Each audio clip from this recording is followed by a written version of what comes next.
Good morning. Today we are going to read chapter 18, entitled A Humble Request and a Strange Peace.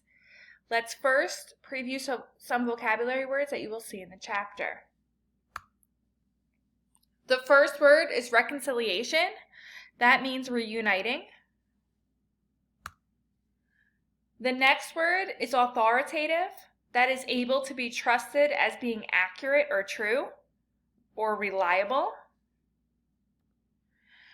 The next word is ambush. An ambush is a surprise attack by people laying in wait in a concealed position.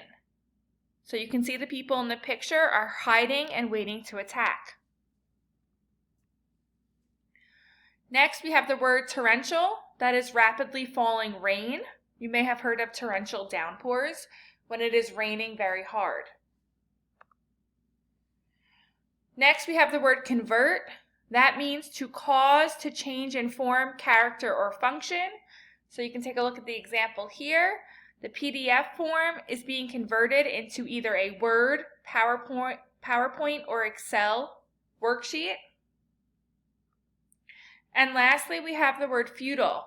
Something that is futile is pointless. All right, head to Google Classroom. You're going to read chapter 18, and then you can get started on the Google document assignment. Have a great day.